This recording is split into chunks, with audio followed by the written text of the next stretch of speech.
The time has come. Bambu Lab has released their H2D and it is up for pre-order right now. It does have some new things that we weren't aware of beforehand, so let's take a look. This is going to be a little bit longer of a video because we have a lot to cover. So this is the product page for the H2D. Let's look at prices real quick. So the base model, no AMS2, available June $18.99 plus tax and plus shipping. I think shipping is around $80. If you want the one with the AMS combo, the AMS2, that's going to be $21.99. And then jumping up to the laser one, we can see it changes the glass on the sides to be treated to stop the laser light. And that one's $27.99. You can have a 10-watt laser, or going up to the 40-watt laser, $34.99. So not quite the maximum we were thinking before, but still pretty pricey.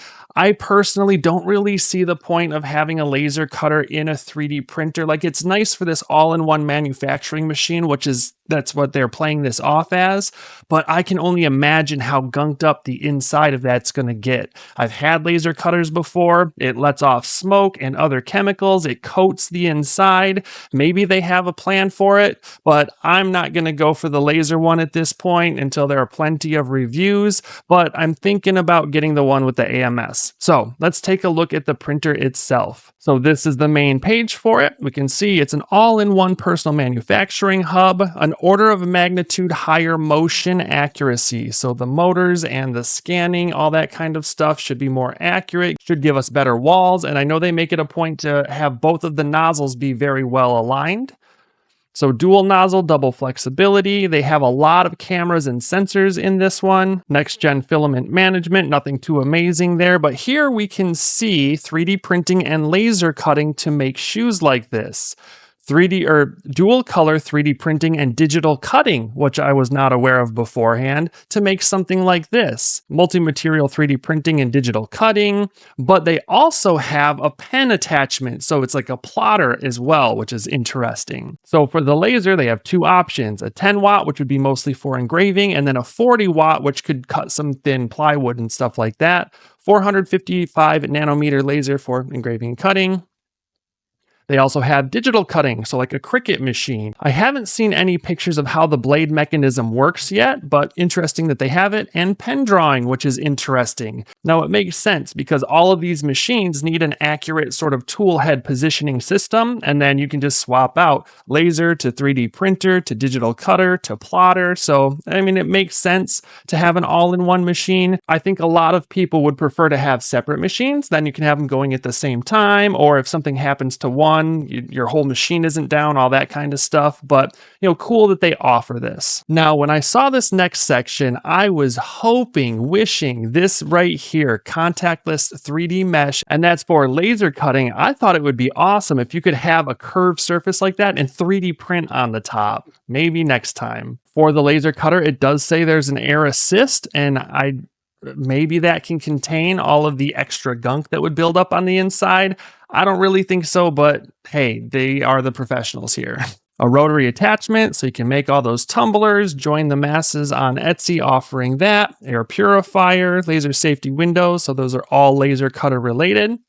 This is interesting since there are so many cameras inside. It can actually scan if you have outlines like this, bring it over to the computer and cut them out and cut patterns into them. So that's kind of cool. This is another potentially good use, and this would be for the digital cutter. You can have stickers or decals or something like that printed out on regular paper or decal paper and then have accurate cutouts for them. So hey, you don't need a Cricut. Auto arrangement, so if you have a bunch of things that you want to cut out, it's going to auto, kind of like with our build plates right now, auto arrange them on there to be fairly space efficient. Now, the auto arrange in Bambu Studio leaves something to be desired. I wonder if this is any better. More laser stuff, focusing, that's all cool, revolutionizing accuracy. The motion system is 10 times more accurate. So with this being 10 times more accurate, that's going to mean supposedly that you don't need as much tolerance built into your parts. Oftentimes online, when you find a design, you'll see multiple tolerances because there are a lot of 3D printers out there. Some of them are more precise, some of them less precise.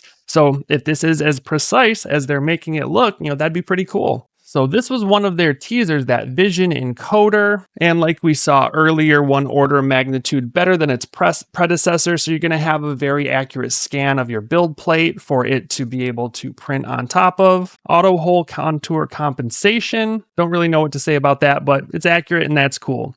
So 2 nozzles, 1 print. This is talking about their offset and how they are going to make them align pretty much perfectly. It switches between the right nozzle and left nozzle. Flexible and non-flexible filaments can be used together. You can do support stuff and regular filaments, kind of like people have been doing with PLA and PETG or other support materials. You can do that. No manual tuning, no calibration tools. It's going to do it all automatically.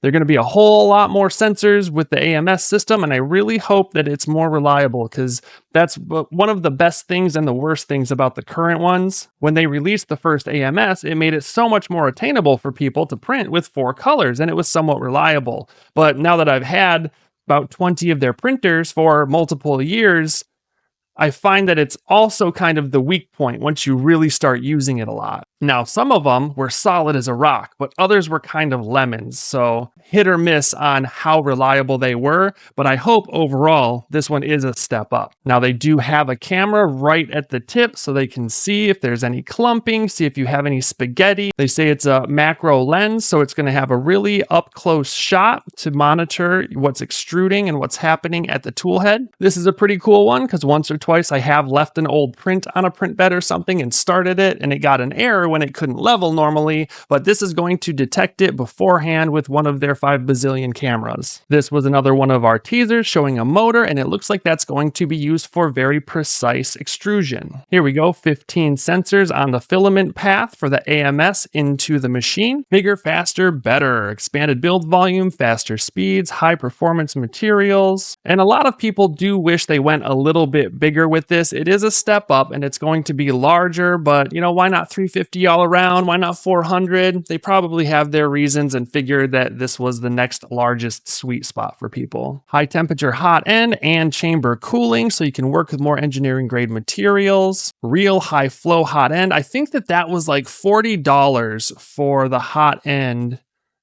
High flow hot end, $40 for one of them. Save 30% on your print time, so that's interesting. A regular nozzle looks like it's $16, and you can get a smooth PEI plate for $50. Hardened steel for fiber reinforced materials. This is some laser stuff. They have the safety glass in there, emergency stop. Fully frame retardant chamber. I wish it was sealed off. I wish that the fumes and vapors and things like that from the laser cutting couldn't reach any of the linear motion systems, but it doesn't look like that's the case. Flame sensor, that's good. Auto fire extinguishing system, that's interesting. Adaptive airflow, so I guess that's how they're going to try to extract and not let the yucky stuff from a laser cutter get everywhere else. AMS Evolve, so they have both the AMS 2 Pro and a high temperature single spool version. The AMS 2 will be able to dry filament, so that's going to be a nice little bonus. Auto rotate drying.